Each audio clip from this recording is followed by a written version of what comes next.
Hi అండి, అందరూ ఎలా ఉన్నారు? బాగున్నారా? నేను కూడా చాలా బాగున్నాను. మన స్థాయికి మించి బంగారం కొనొచ్చా? లేదంటే మనం ఎలా కొనాలి బంగారం? ఒకవేళ కొంటే ఏమవుతుంది? మనం కొన్న బంగారాన్ని మనం ఎలా యూజ్ చేసుకోవాలి? మన ఇంట్లో ఒక పాప ఉంటే ఎంత బంగారం కొనాలి? లేదు ఇద్దరు పాపలు ఉంటే ఎంత బంగారం కొనాలో ఈ వీడియోలో చూసేద్దామా? సో చూసే ముందు ఫస్ట్ లైక్ ఇవ్వండి, అలాగే సబ్స్క్రైబ్ చేసుకోండి. కామెంట్ పెడితే మీ ఒపీనియన్ నాకు కూడా తెలుస్తుందన్నమాట. సో నేను మీతో ఎలా షేర్ చేసుకుంటున్నానో మీరు కామెంట్ రూపంలో నాతో మీ ఒపీనియన్ అయితే షేర్ చేసుకోండి. సో వీడియోలోకి అయితే వెళ్ళిపోదాం. ఫస్ట్ వచ్చేసి బంగారం కొనాలి అనే పిచ్చిలో అప్పు చేసి మరీ కొంటూ ఉంటారు. మీరు అనుకోవచ్చు బంగారం కొంటే రేపు ఫ్యూచర్కి భయంకరంగా పెరిగిపోతుంది కదండి, ఎందుకు కొనద్దు అంటుంటారంటే, సో నేను ఇక్కడ కొనద్దు అని చెప్పలేదండి, మీ స్థాయికి మించి కొనద్దు అని చెప్తున్నాను. సో చాలామంది వాళ్ళకున్న ఫైనాన్షియల్ సిచ్యువేషన్స్ని వదిలేసి ఎవరో కొంటున్నారు, ఎవరో చెప్తున్నారు లక్షలు పెరిగిపోతుంది అని చెప్పి సో ఎక్కువ కొనేస్తూ ఉంటారు. అంటే వాళ్ళ స్థాయి అది కాదు, అప్పు చేసి మరీ బంగారం కొనద్దు అనేదే నా పాయింట్ అనమాట. సో మీరు ఒకవేళ మన సిచ్యువేషన్స్ చూసుకోకుండా ఫైనాన్షియల్ కండిషన్స్ని అసలు దృష్టిలో పెట్టుకోకుండా ఎంతంటే అంత బంగారం కొనాలి అంటే మీరు లాస్ట్కి మీరు ఏ బంగారాన్ని మీ దగ్గర అయితే పెట్టుకోలేరు. ఎందుకంటే సో ఆ సిచ్యువేషన్సే మిమ్మల్ని ఆ బంగారం బ్యాంక్లో పెట్టేలాగా చేస్తాయి, లేదంటే అమ్మేలాగా కూడా చేస్తాయి. అందుకే చెప్తున్నాను, మన ఫైనాన్షియల్ సిచ్యువేషన్ని మైండ్లో పెట్టుకొని ఏ పని చేసినా మంచిగా మీకు యూజ్ అవుతుంది. లేదు అంటే మీరు చాలా నష్టం అవుతుందన్నమాట. సో మనకి ఎంత కావాలి? ఒక పాప ఉంటే మనం ఎన్ని సవరాలు ఆ పాపకు వెయ్యాలి అనుకుంటున్నాము? ఒక మిడిల్ క్లాస్ ఫ్యామిలీకి గోల్డ్ని ఎలా కొనాలి?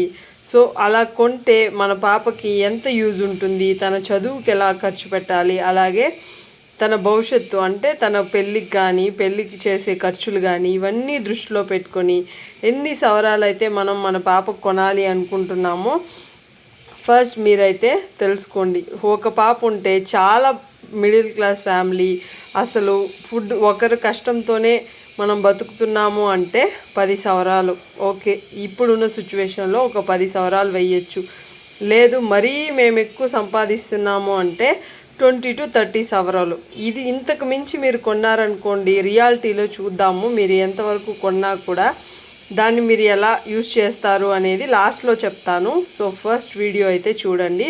సో ఒకవేళ ఇద్దరు ఉన్నారనుకోండి, వాళ్ళకు కూడా ఒక ప్లానింగ్ అయితే వేసుకోండి. ఇద్దరు అమ్మాయిలు ఉంటే సో 10 సవరాలు వేయగలుగుతారా, 20 సవరాలు వేయగలుగుతారా, 30 సవరాలు వేయగలుగుతారా అనేది ఒక ఎస్టిమేషన్ పెట్టుకోండి. సో ఎనఫ్, మనకు కావాల్సినంత బంగారం కొనేసాం, ఇంకా చాలు.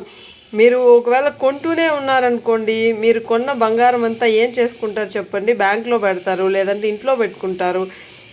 ఒకవేళ లాకర్ ఓపెన్ చేస్తే లాకర్కి కూడా ఛార్జెస్ ఉంటాయి. సో ఆ లాకర్లో పెట్టినా మీరు డబ్బులు తిప్పి కట్టాల్సిందే. నెక్స్ట్ వచ్చేసి బంగారం బ్యాంక్లో పెట్టుకున్నా, ఎంత బ్యాంక్లో పెట్టినా మీరు ఎంత లోన్ అప్పు తీసుకున్నా తిరిగి ఆ అప్పునైతే కట్టాల్సిందే కంపల్సరీ.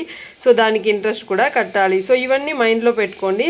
సో విపరీతంగా అప్పు చేసి అయితే బంగారం పెరుగుతుంది కదా అని చెప్పి కొనకండి, ఓకేనా? బంగారం కొన్నా కూడా మీరు రియాలిటీలో మీ ఇంటికి వచ్చేసిన తర్వాత అది ఓల్డ్ గోల్డ్ అయిపోతుంది. సో మనం బ్యాంక్లో పెట్టినా కూడా వాళ్ళు 8,000 ఉన్న బంగారం రేటు మనకి ఎంత ఇస్తారండి? 5,000 to 6,000 ఇస్తారు. దాంతో స్టోన్స్ ఏదైనా ఉంటే సో దాన్ని కూడా కట్ చేసేస్తారు.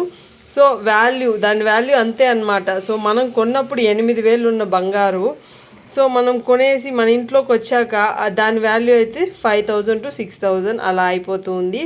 సో అందుకే రియాలిటీని చూసి కొనండి. సో మీరే అనేసుకొని విపరీతంగా కొనేసి అప్పు చేయొద్దు. సో మీకు తాహత ఉన్నంత వరకు కొని పెట్టుకోండి. మీరు ఇప్పుడు అనుకోవచ్చు, మీరే కదండి బంగారం కొనండి రేపు బాగా పెరిగిపోతుందని చెప్తూ ఉంటారు వీడియోస్లో అని అనుకోవచ్చు.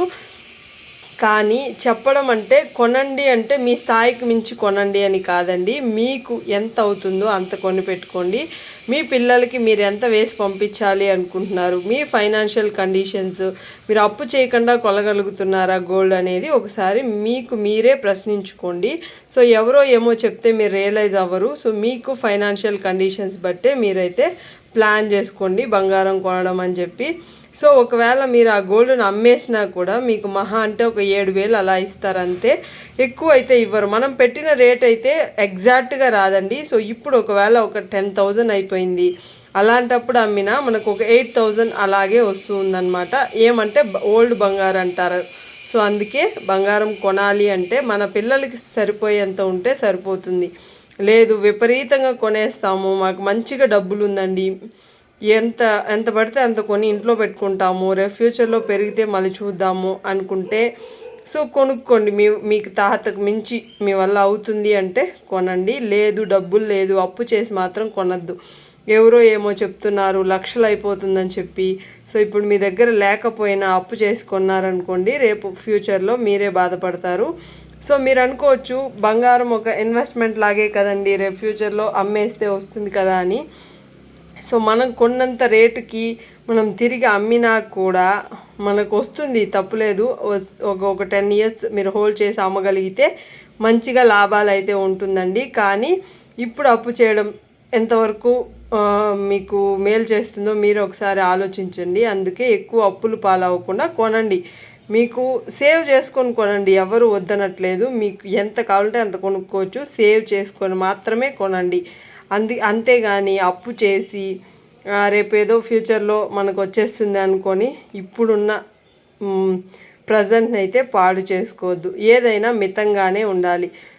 చాలామంది దొంగల నుంచి కాపాడుకోలేరు, ఎక్కడంటే అక్కడ వెళ్ళిపోతూ ఉంటారు ఇళ్ళలు బీగాలు వేసుకొని. సో అలాంటప్పుడు దొంగలు పడే ఛాన్సెస్ కూడా ఉంటాయి. సో అందుకే రేట్ పెరిగినా కూడా అమ్ముతాం కదా అని కొంతమంది కొంటూ ఉంటారు.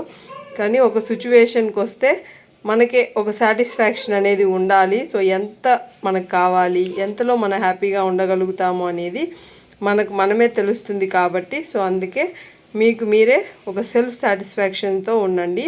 సో మన ఆనందానికి ఫైనాన్షియల్ సిచ్యువేషన్స్ని అయితే మైండ్లో పెట్టుకొని దానికి తగ్గట్టు అయితే కొనుక్కోండి. నెక్స్ట్ బ్యాంక్లో పెట్టినా కూడా దాన్ని విడిపించుకోవాలి, దానికి ఇంట్రెస్ట్ కట్టాలి, ఇవంతా మైండ్లో పెట్టుకోండి. నెక్స్ట్ చాలామంది ముత్తూట్ ఫైనాన్స్లో ఎక్కువ మనీ వచ్చేస్తుందని చెప్పి అక్కడ వెళ్ళి తీసుకెళ్ళి పెట్టేస్తూ ఉంటారు.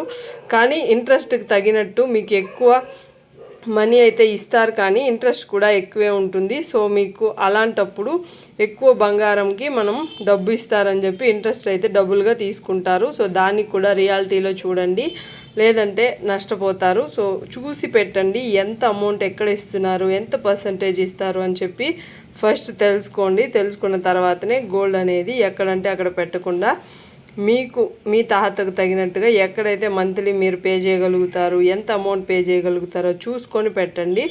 సో ఇలాంటి కొన్ని బ్యాంకుల్లో కానీ లేదంటే ఇలా ముత్తూట్ ఫైనాన్స్ ఇలాంటి చోట్ల పెట్టేటప్పుడు చాలా జాగ్రత్తగా ఉండండి. మిమ్మల్ని మోసం చేసే ఛాన్సెస్ ఎక్కువ ఉంటాయి. సో అందుకే ఒక అవగాహన కోసం మాత్రమే చెప్తున్నాను, నేను ఎవరిని ఇక్కడ భయపడట్లేదు. సో ఫస్ట్ డిస్కస్ చేసుకోండి ఎంత బంగారం కొనాలి. సెల్ఫ్ సాటిస్ఫాక్షన్ అనేది ఇంపార్టెంట్. మీరు ఒక లెక్కతో లైఫ్ని లీడ్ చేశారనుకోండి, మీ లైఫ్ అనేది చాలా బాగుంటుంది.